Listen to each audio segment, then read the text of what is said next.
de número 2, né? Nós temos aí o seguinte: ciências auxiliares.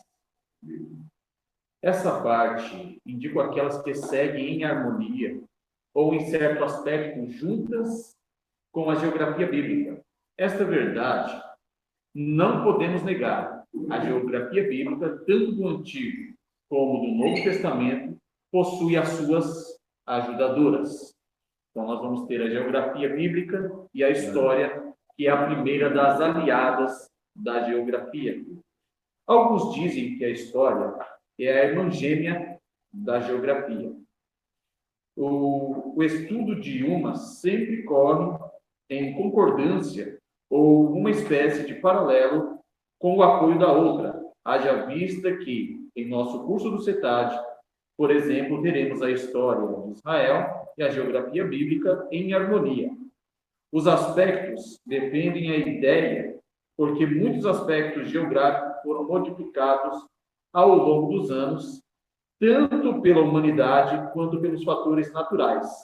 Assim sendo, eles mesmos chegaram à conclusão que é praticamente impossível não nos questionarmos sobre os locais aonde aconteceram os fatos históricos, tanto do Antigo como do Novo Testamento.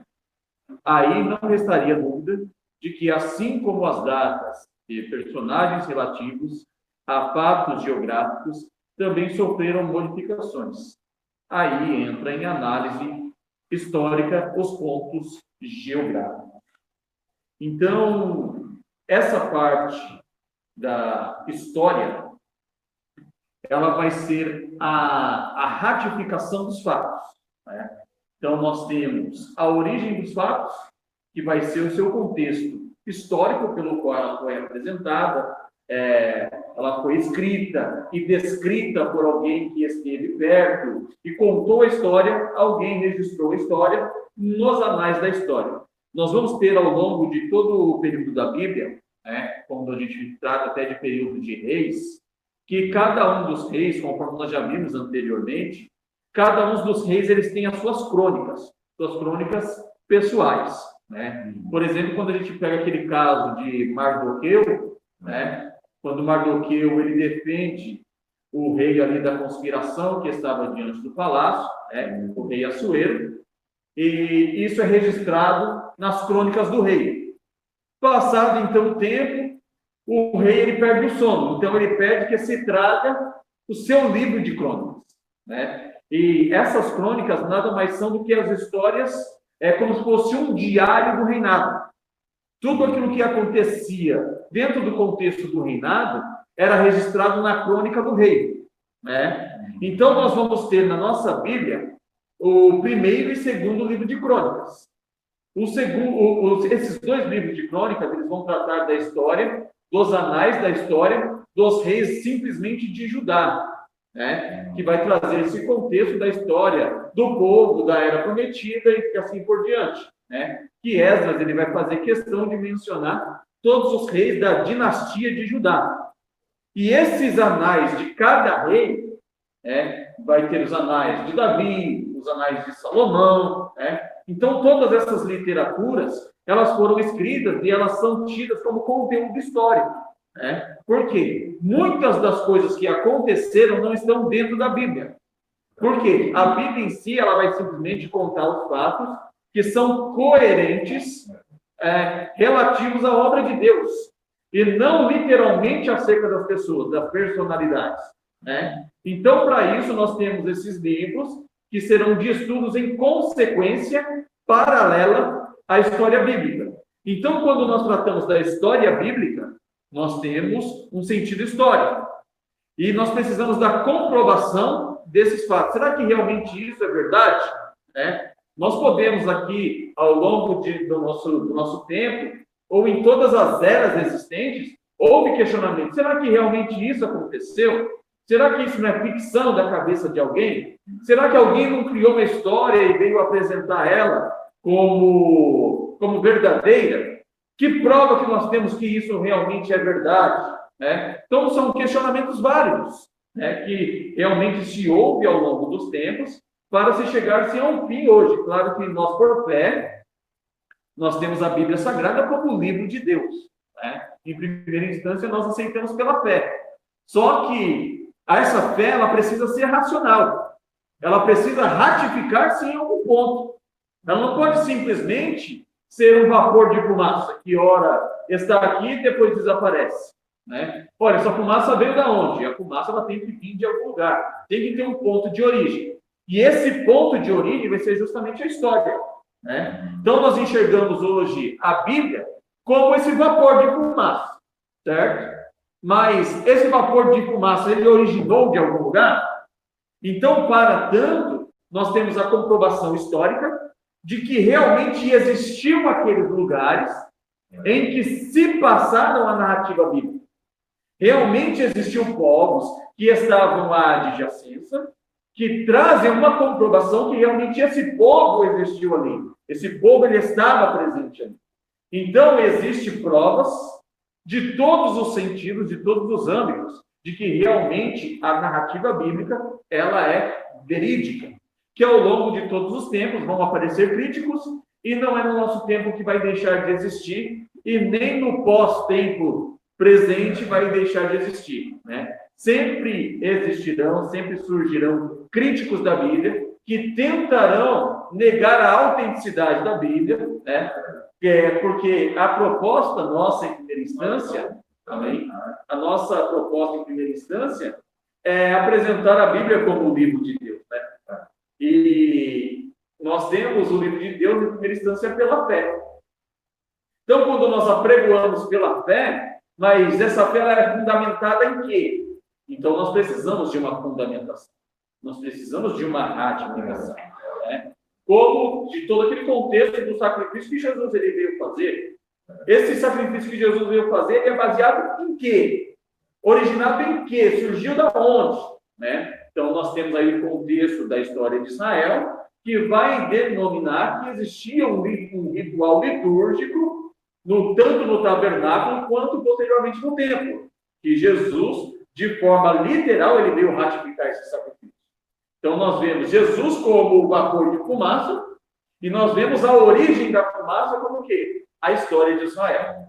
E alguém pode dizer, puxa, mas eu vou precisar do Antigo Testamento para quê? Eu sou cristão, meu negócio é com Jesus, né? Mas se eu pego Jesus, mas eu não pego a origem de Jesus, então tudo para mim vai ficar sem sentido.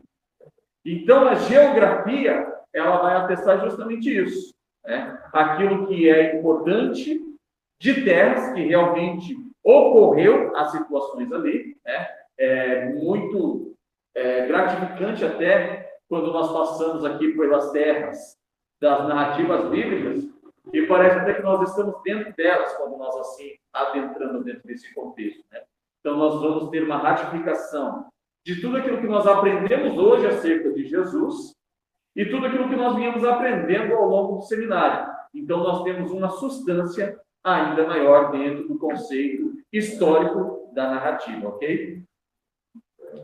Um outro aliado da geografia e da história, página 101, nós temos aí a arqueologia. Essa palavra arqueologia, como vocês gostam de ver, né?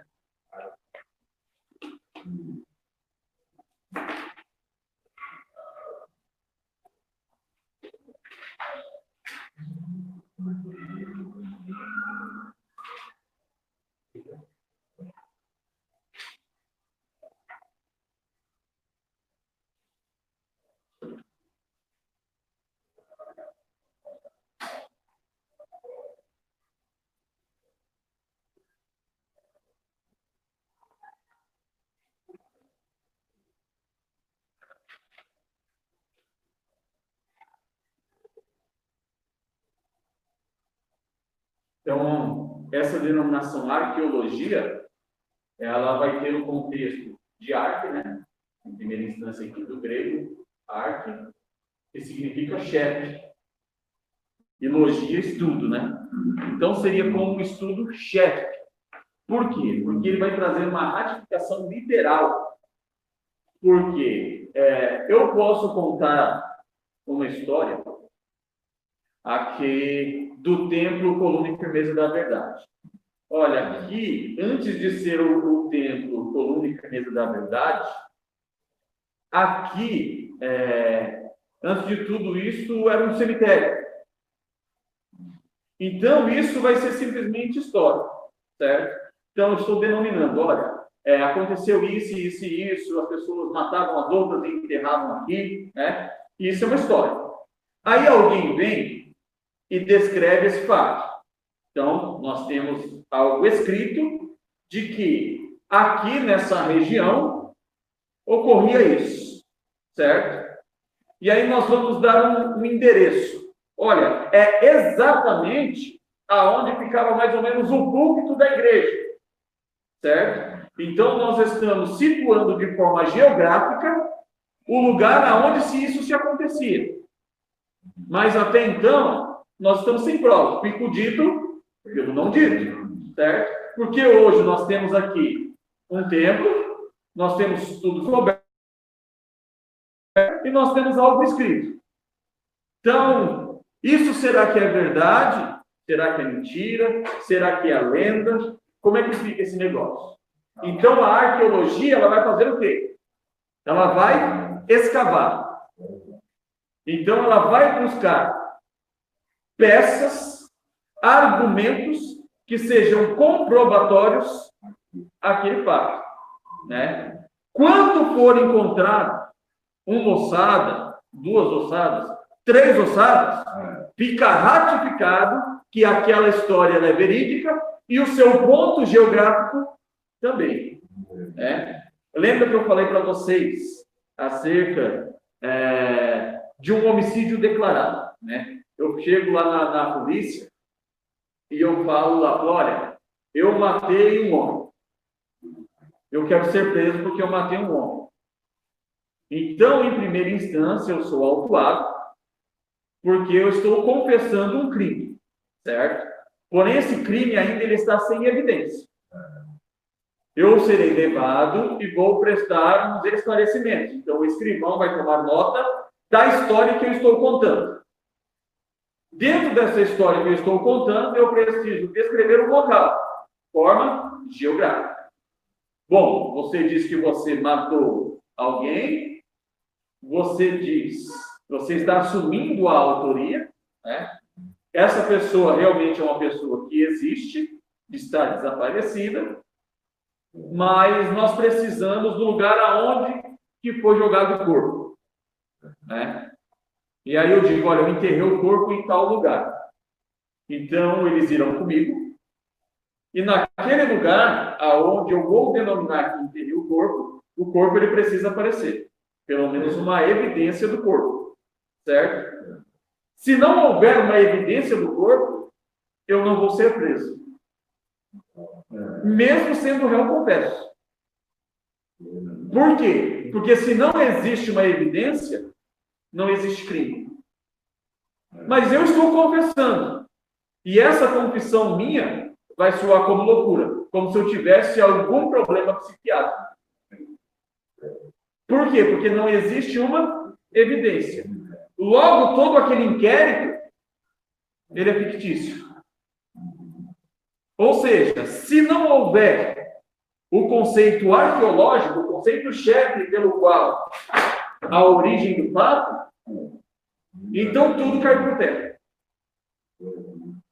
Se a arqueologia ela não atuar junto com a teologia fica descreditada. Por quê? Porque a teologia ela é uma ciência. Tem até a gente vai dizer, para pegar um texto da Bíblia, né? Exatamente. Vão se levantar justamente dessa forma, né? Justamente por quê? Porque não se tem base para tal. Né? Então, olha, segundo a lógica humana, fala, não, isso é impossível. Mas aí, quando nós temos a origem dos fatos, né? E essa ciência em si, ela tem contribuído e continuará contribuindo até o final da história humana, né? Porque o Senhor, de tempos em tempos, o Senhor permite que algo seja encontrado. E quando a gente fala de ciência, por exemplo, só é ciência aquilo que é comprovado. Aquilo que não é comprovado não é ciência, é teoria, certo? É como nós temos, por exemplo, a teoria da evolução. Teoria da evolução não é ciência. Por que não é ciência? Porque não foi comprovado. Se não houver comprovação, não há embasamento científico. Logo, não pode ser denominado como ciência, certo? E sendo a teologia negada a sua base científica, ela não poderia nem existir. Entende a problemática que nós temos? Mas quando nós temos a arqueologia que atua junto, a arqueologia ela vai ratificar que realmente as coisas que estão descritas na Bíblia Sagrada, elas são verídicas. Então, tudo isso vai comprovar para termos fato, ou seja, escrita, e nós temos evidência. Nós temos os achados que vão comprovando a histórica e a narrativa bíblica. Ok? Professor, eu pensava que ciência,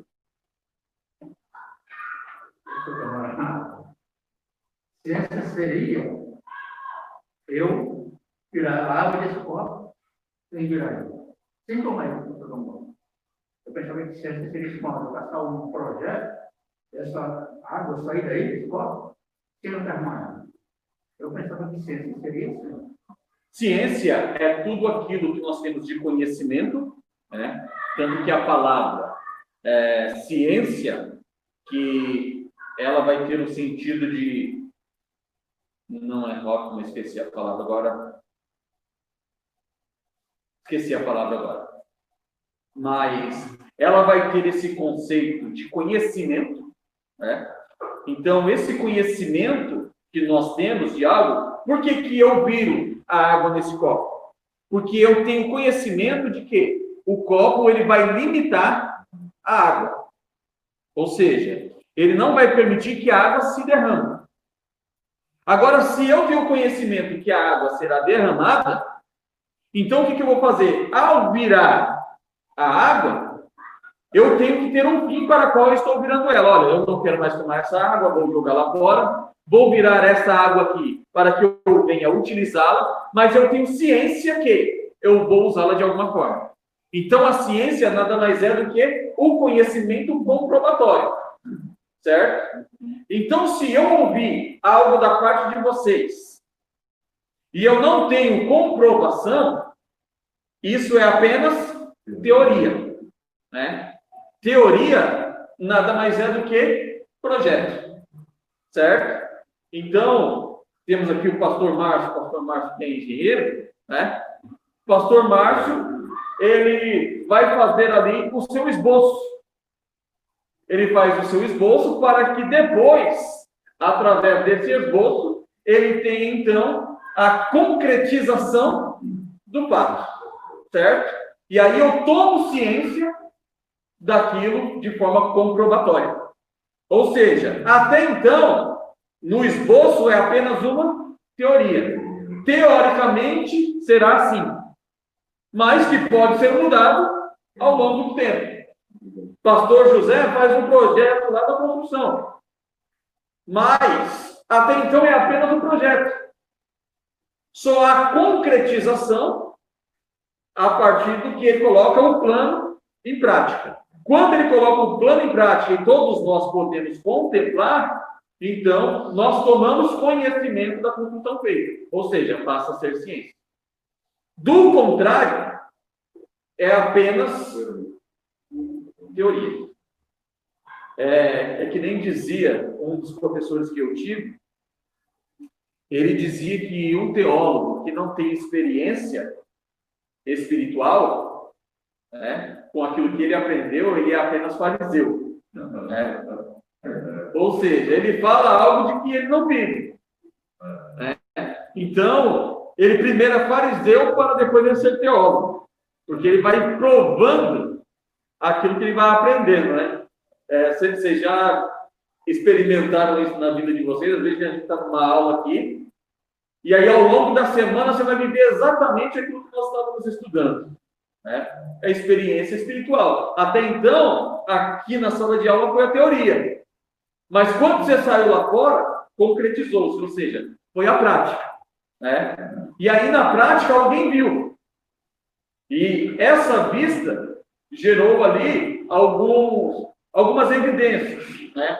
Talvez seja uma evidência corporal, né? Alguém viu, alguém pode atestar, alguém está ali de prova, né? Ou até mesmo algum objeto que venha comprovar aquele fato, né? E aí, passado-se o tempo, nós não temos mais testemunho. O que nós vamos ter com o passar do tempo? Quem pode testemunhar é simplesmente a arqueologia, que vai comprovar aquele fato ocorrido. Ok?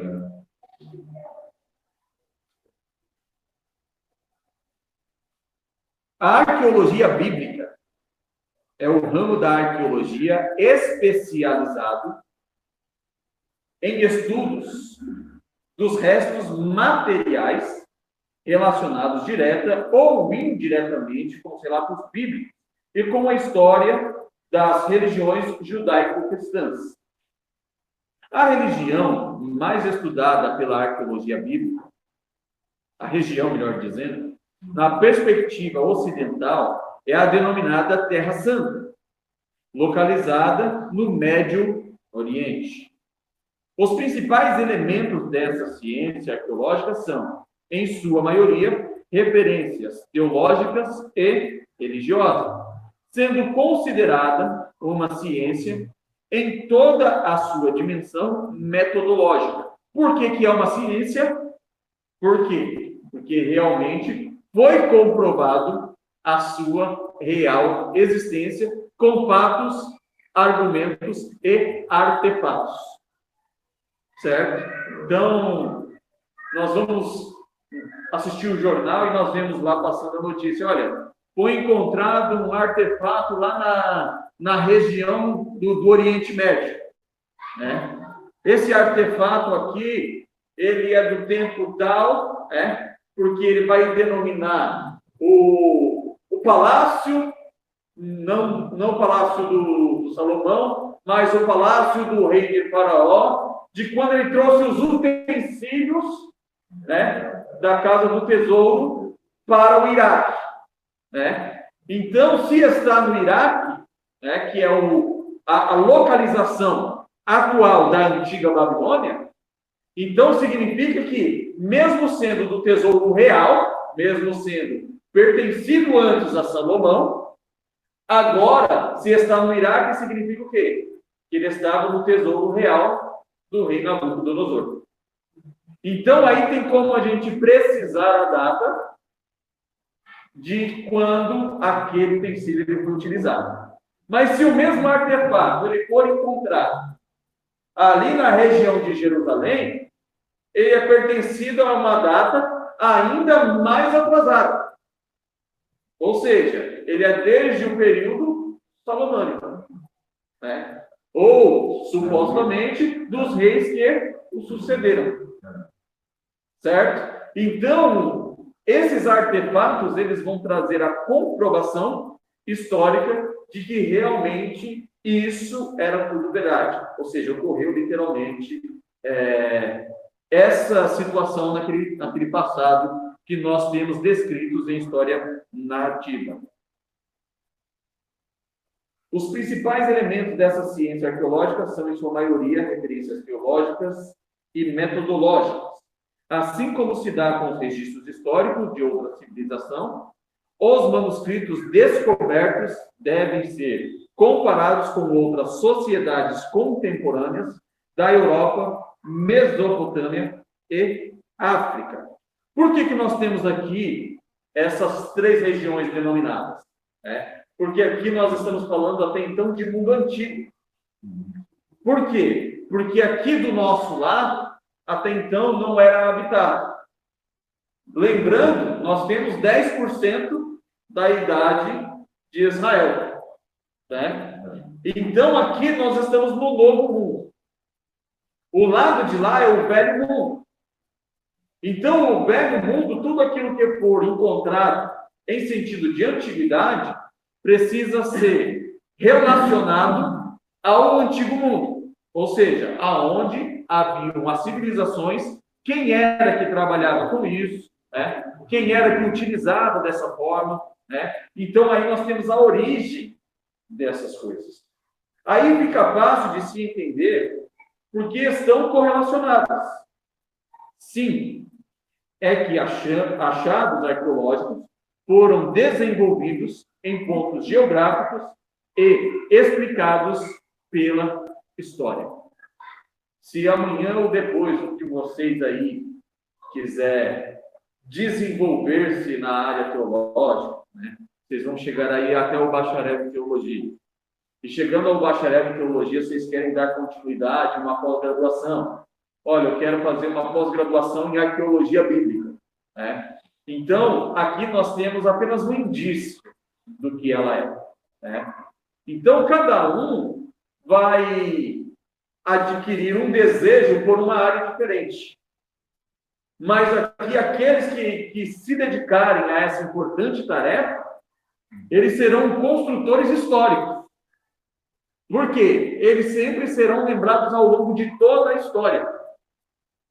Como que? Como aqueles que representam a história atual de uma idade antiga de algo que foi encontrado. Olha, quem encontrou essa garrafa aqui, que era do tempo de Salomão? Ah, foi a irmã Eliana, arqueóloga lá do Brasil, que encontrou essa garrafa aqui em suas escavações no lugar tal. Então, irmã Eliana entra para os anais da história. E isso vai comprovar que realmente a narrativa bíblica ela é construtiva. Aí você pega uma Bíblia de estudo, vai estar lá o desenho da garrafa e quem foi que encontrou a garrafa e a que período ela pertencia. É como a arca, né? A arca de Noé, né? Que foi encontrada lá. Exatamente, lá no Ararat, né? E que nem nós tratamos em aulas anteriores aqui, uma ata, por exemplo, daqui de Coluna e Firmeza da Verdade, né? Tem a ata da primeira reunião de obreiros que se houve aqui. Foi tratado o que nessa reunião? Então está lá descrito. Aí, pode, muitos já não estarem mais presentes entre nós, ter partido para o Senhor. Mas ainda existe alguém que vai dizer, puxa, eu estive nessa reunião. Ou se não existe mais ninguém que esteve nessa reunião, um filho dos que estiveram lá fala, puxa, meu pai fez parte dessa reunião. Então, a história, ela permanece viva a partir do quê? Dos fatos. Então, essa ata, ela passa a ser um artefato. Algo que vai comprovar a existência original de tudo aquilo que se ouve. Para a Bíblia chegar até nós, foi com muito suor.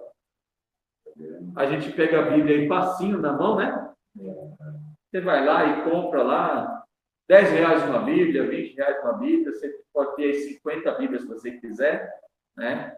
Mas para ela chegar aqui, deu trabalho. Muita gente deu sangue, literalmente falando, para que essa Bíblia chegasse hoje nas nossas mãos. E são pessoas que são muito importantes ao longo de toda a história, né? Geografia bíblica e cronologia bíblica. O registro da fixação temporal dos fatos mencionados no texto bíblico é dificultado porque a cronologia bíblica baseia-se em datas relativas, ou seja, não tem como a gente precisar datas, né? Por exemplo, quando a gente pega lá esse contexto da vinda do Senhor, né, se nós fizermos uma continha rápida aí, então nós temos aí 1000 anos para Deus é como um dia e um dia como 1000 anos, certo? Então, 1 por 1000. Nós estamos hoje em que ano? Nós estamos no ano 2000, então nós temos 2 dias de existência.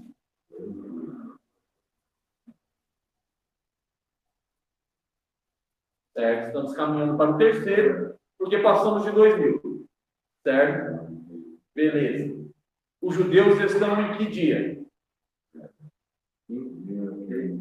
Eles estão no quinto dia, caminhando para o sexto. Nós estamos caminhando para o terceiro, certo? Então, 6 dias.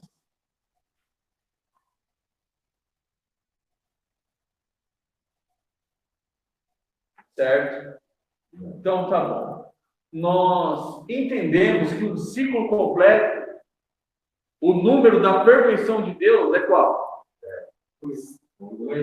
Não, é perfeição. 7 dias. Não, 7 dias, então nós temos o ciclo completo. Certo? Então, beleza. Se nós estamos vivendo aqui, ó, desde o velho mundo, no sexto dia, então vai faltar apenas um dia, certo? Nós sabemos, biblicamente, com construção teológica, nós sabemos que depois da vinda de Jesus, nós temos um período aí de 1000 anos, temos? Então, vai se completar o ciclo completo. Ok? Então, nós estamos aqui nesse período aqui. Jesus, ele pode voltar aqui a qualquer momento, certo? Então, vamos fazer uma conta aqui mais precisa. Em que anos que os judeus estão? 5.781. Certo? 5.781 para completar 6.000. Quantos anos faltam? 19? 219.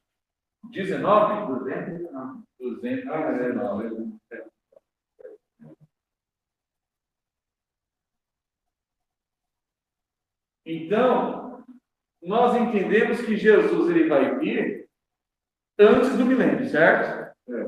Beleza. Se Jesus vai vir antes do milênio, e antes de entrar no milênio ainda vai ter 7 anos, então vamos tirar aqui mais 7.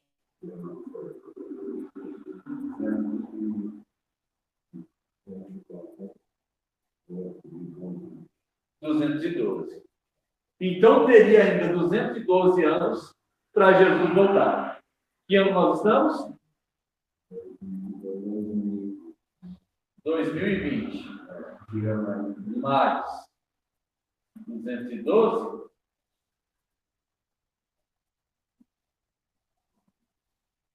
Então a vinda de Jesus seria em 2232. Certo? Isso se nós tivéssemos uma precisão de contagem. Mas nós não temos uma precisão de contagem. Por quê? Porque essa origem datal aqui, ela não é precisa.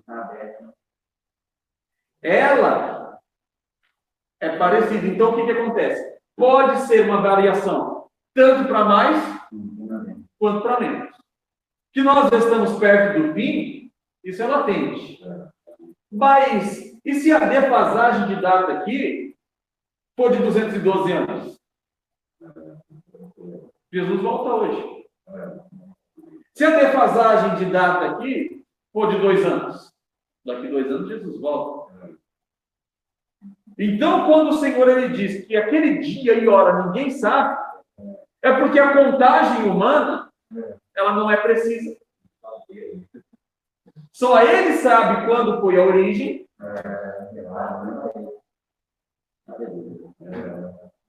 E só ele sabe quando será a conclusão. Que será no 6.000, é fato.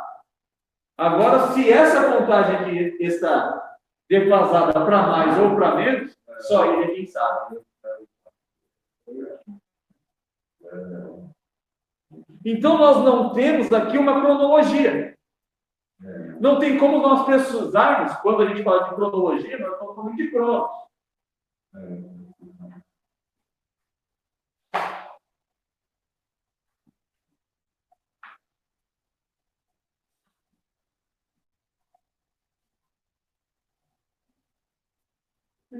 Cronos, nós temos o tempo humano. Certo? Deus tem tempo? Tem. Só que o tempo de Deus, ele é um tempo perfeito.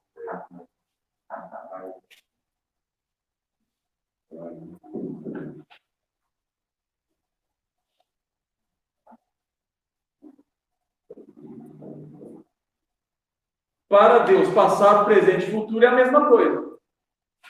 Dentro da cronologia, passado é passado. Presente é presente, futuro é futuro.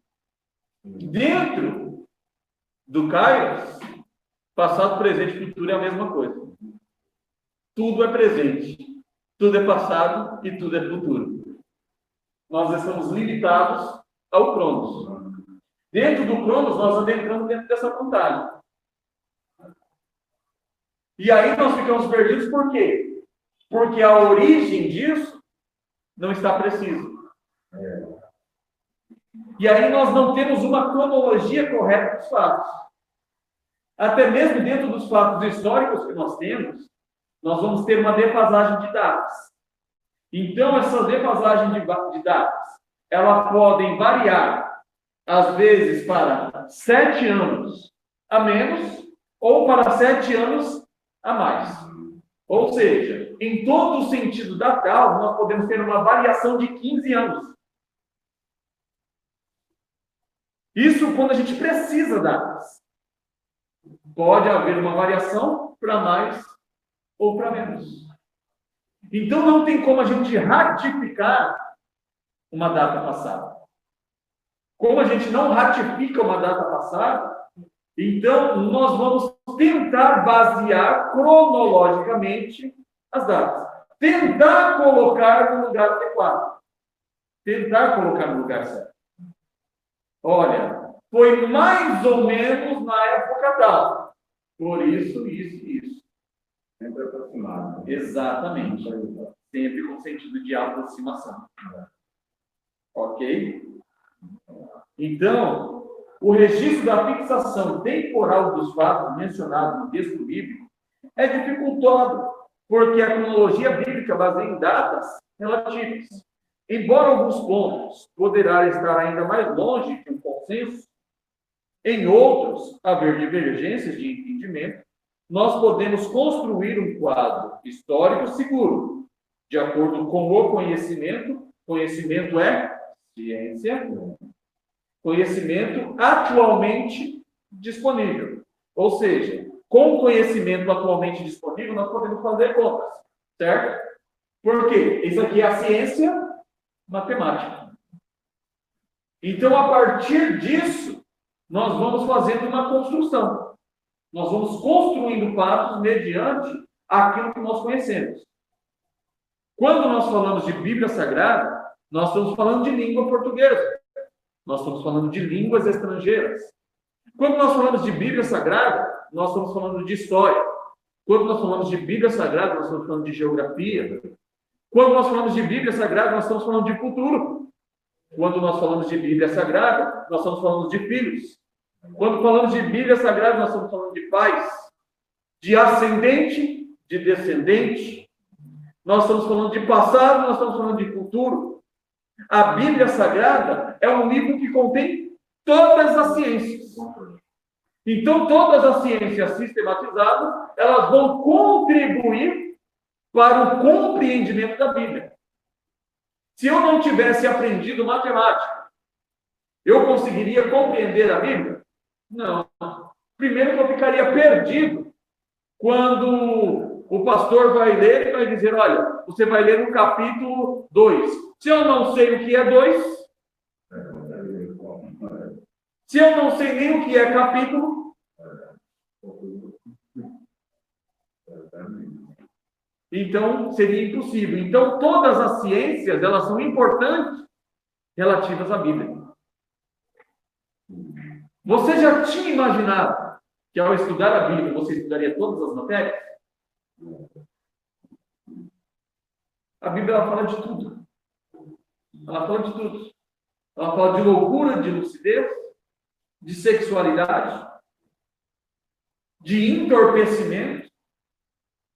Tudo o que você imaginar relativo ao homem e à criação de Deus, a Bíblia Sagrada tem. É o livro mais completo do mundo. O melhor livro do mundo é esse que nós temos na mão, o livro de Deus.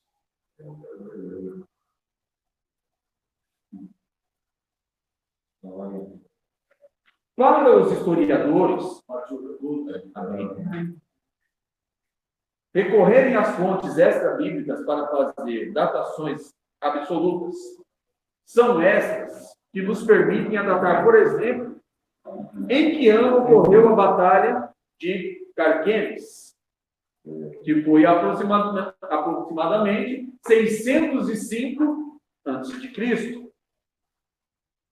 Quando Salomão ascendeu ao trono, quantos anos aproximadamente isso ocorreu? Em que ano isso ocorreu? Então, nós temos uma datação. Quando a gente fala em sentido veterotestamentário, nós temos uma datação a partir do calendário de cristianismo. Então, dentro do calendário do cristianismo, nós vamos ter o marco zero. Lembra lá que a gente estudava, o pessoal estava tudo doido? Que a gente começava aqui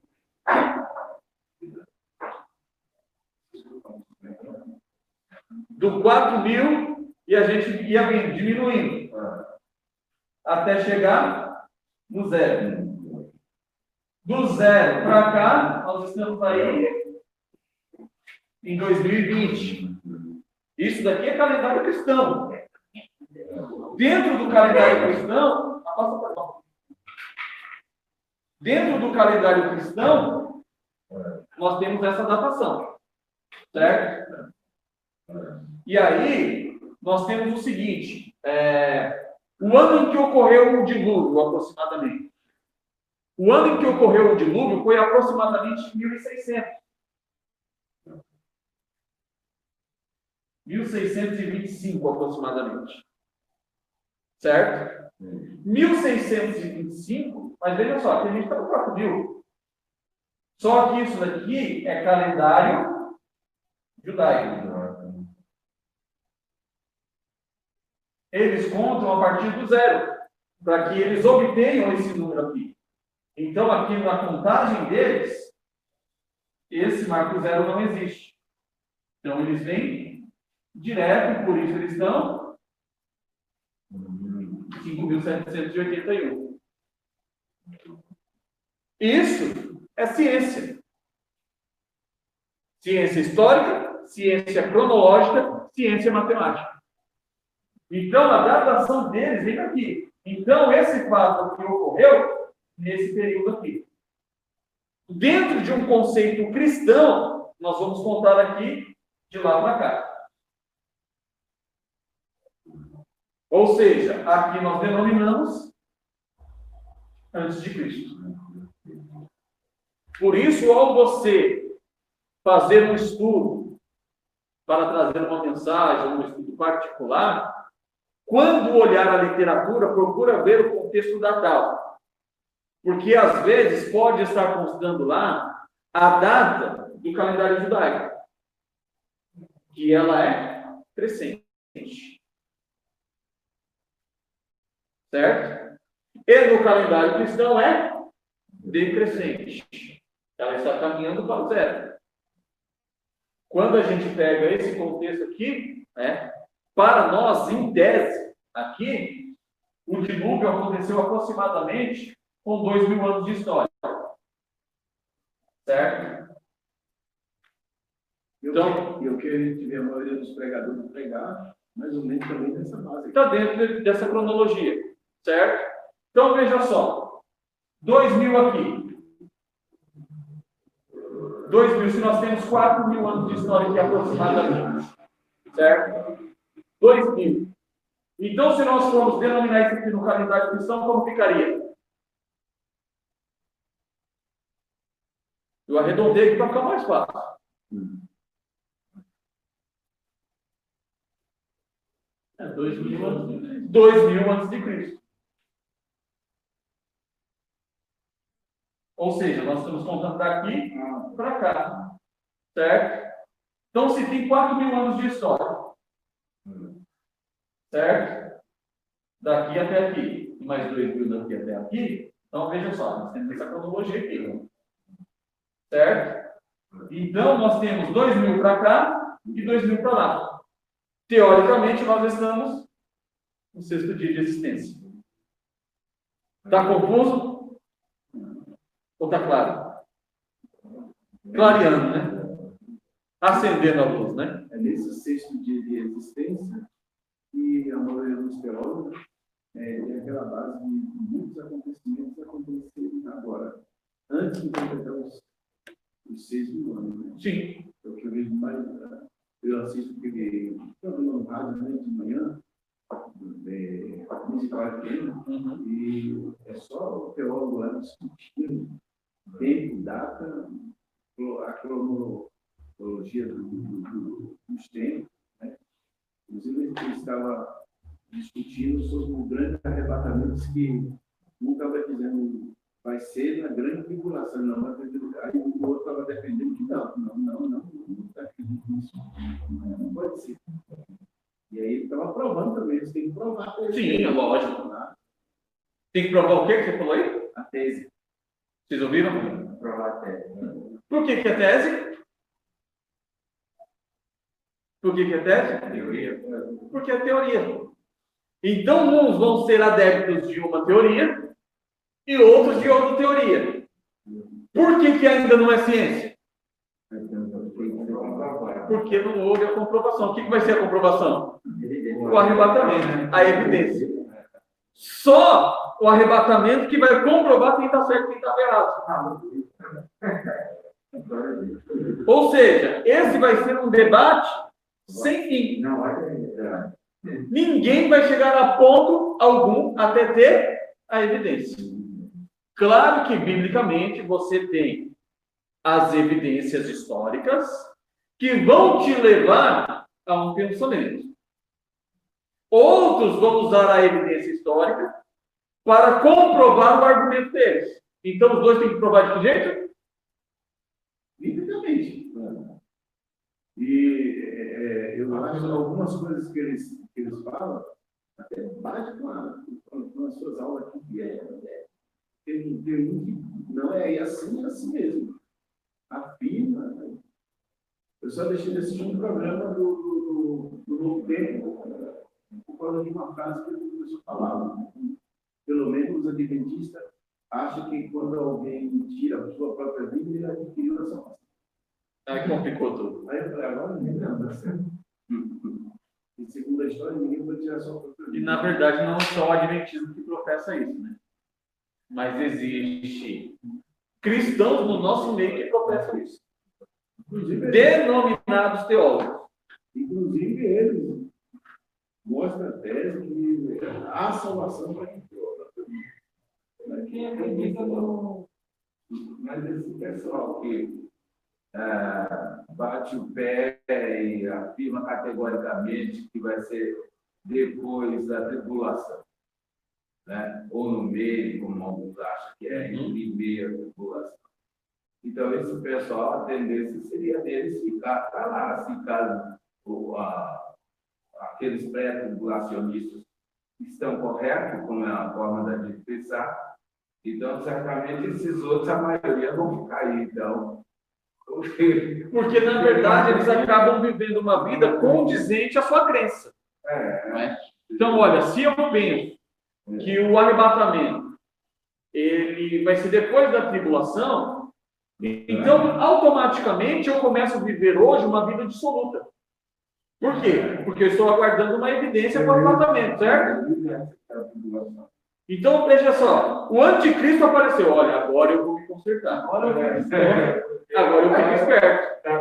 Então, por isso, você vê que, às vezes, você vê muitos pastores, muitos líderes de denominações agindo de forma promíscua.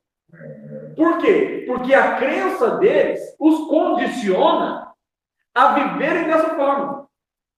Eles estão aguardando o quê? Um sinal. Eles estão aguardando uma evidência. Só que Jesus, ele diz que a evidência é para os judeus. nós não seremos pegos de surpresa. Se nós não seremos pegos de surpresa, é que nós estamos preparados. Ou seja, nós estamos prontos. Se nós estamos prontos, é porque a nossa crença nos leva a estarmos preparados. Agora, se eu tenho uma crença mesotribulacionista, a minha vida ela não vai ser de compromisso total. Eu posso até estar na igreja, mas eu vou cometer certos pecados que ainda estão em tempo. Ou se eu sou pós-tribulacionista, piorou. Então, eu vou esperar passar toda a tribulação para que eu tenha, então, um conserto. Então, a minha crença me condiciona a ser aquilo que eu sou. Então, quando você olha até pastores agindo dessa forma promíscua e ratificando isso, é por quê? Porque a crença dele é deturpada. Quando você vai buscar a raiz evidencial dele, ele vai ter um pensamento, às vezes, mesmo tribulacionista, às vezes pós-tribulacionista, que condiciona ele a viver essa vida de hoje. Porque aquilo que eu acredito para o amanhã caracteriza o meu hoje. Ou seja, se eu penso que Jesus tarda em vir, né? Jesus exemplificou isso no trabalhador lá. Falou, olha, o meu senhor tarda em vir. O que ele fez? Começou a espancar todos os funcionários. Só que ele não esperava que o senhor ia chegar naquela hora. E o senhor chegou e pegou ele de surpresa. Porque ele não esperava que ele chegaria naquela hora. Certo? Mas se ele estivesse premeditando mais ou menos o período que o seu senhor viria, ele espancaria e se consertaria, e quando o senhor chegasse, ele estaria dentro do contexto. Então, a crença dele condiciona o viver hoje. Qual é o comportamento que nós temos hoje? Nós somos relativo à nossa crença. Se eu creio no pré-tribulacionismo, então eu vou me preparar hoje por quê? Porque existe uma precisão de data? Não, qualquer momento. É a qualquer hora. Pode ser hoje? Pode. Então, preciso estar pronto quando? Amanhã? Preciso estar pronto agora. A minha crença condiciona o meu comportamento. Além disso, professor, não ia atrapalhando, mas tem assunto que é tão bom que a gente quer ter uma participação aí efetiva. A gente vê alguns exemplos na Bíblia, bem claro. Por exemplo, quando Abraão questionava a Deus acerca de Ló em Sodoma e Gomorra, e que ele ficou ciente pelos anjos de Deus que ia ser destruída Sodoma e Gomorra e as outras cidades próximas ali, né? E Abraão questionou a Deus, porventura, o Senhor destrói o justo junto com o ímpio? Aí Deus disse, não, de maneira alguma. Quer dizer, eu não faço isso.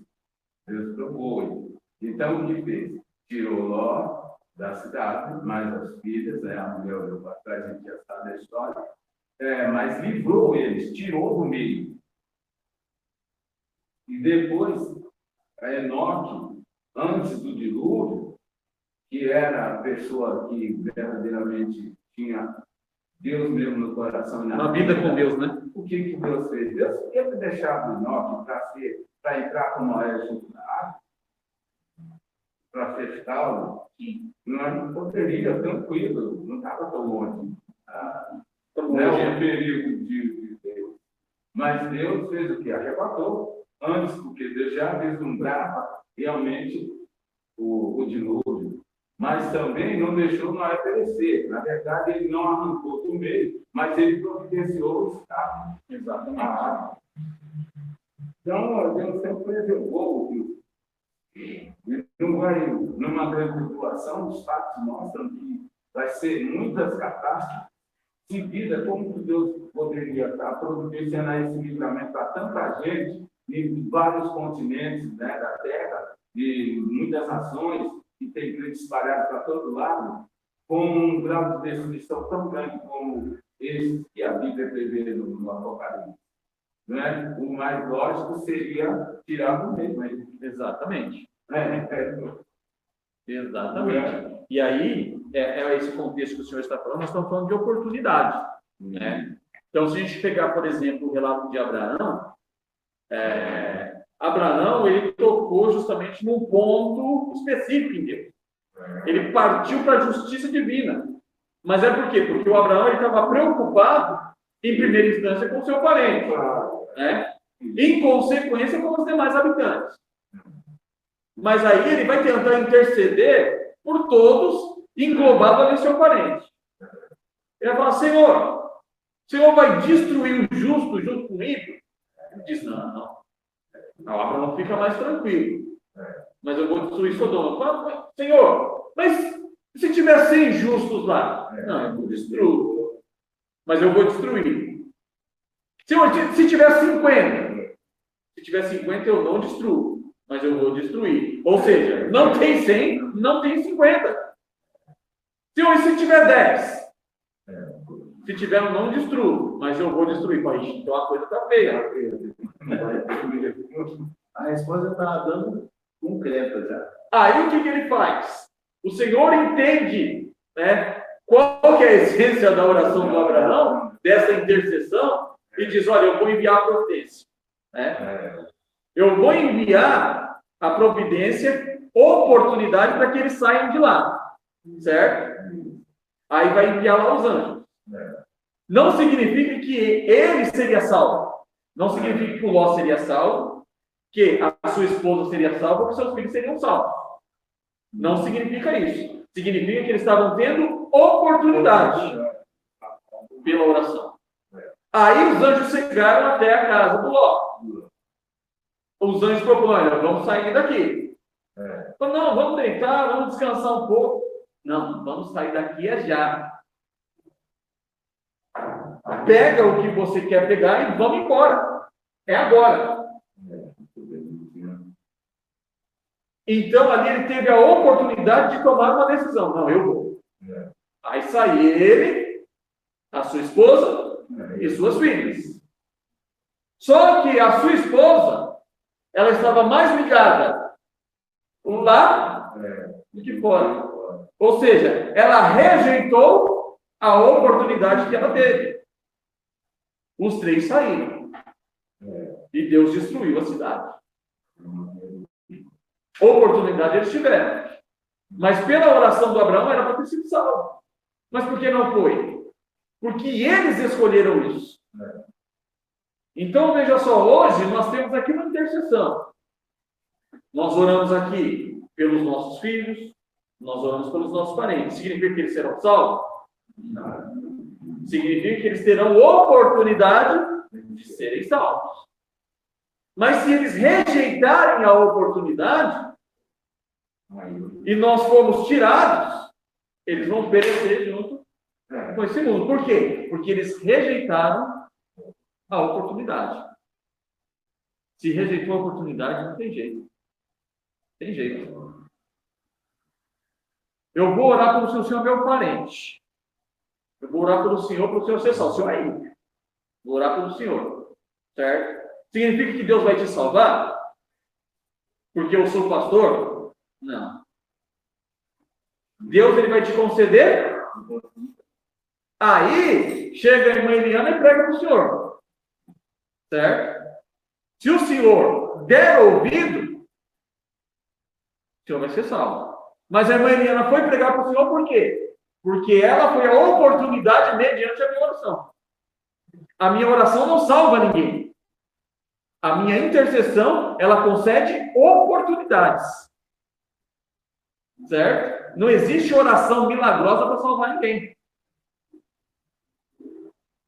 Pastor presidente está aqui. Pastor presidente pode orar que ninguém vai ser salvo.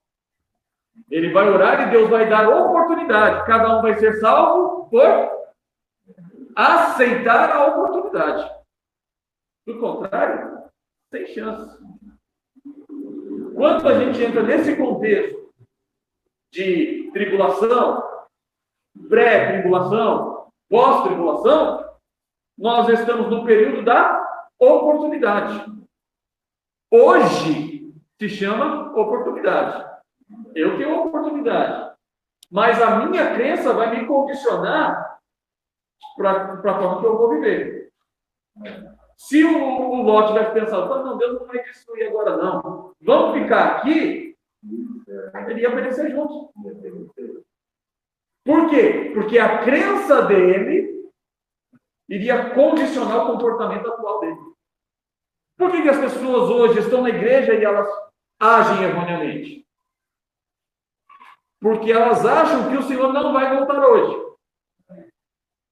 Porque, veja só, se você soubesse que hoje é o seu último dia, você ia pecar? E olha que nós somos pecadores. Está passando dentro do arranjo. Essa espera, desde o tempo de Paulo, até os que aceitaram Jesus naquela época estavam preocupados com uma volta. Desde naquela época, eu estava esses dias lendo a palavra.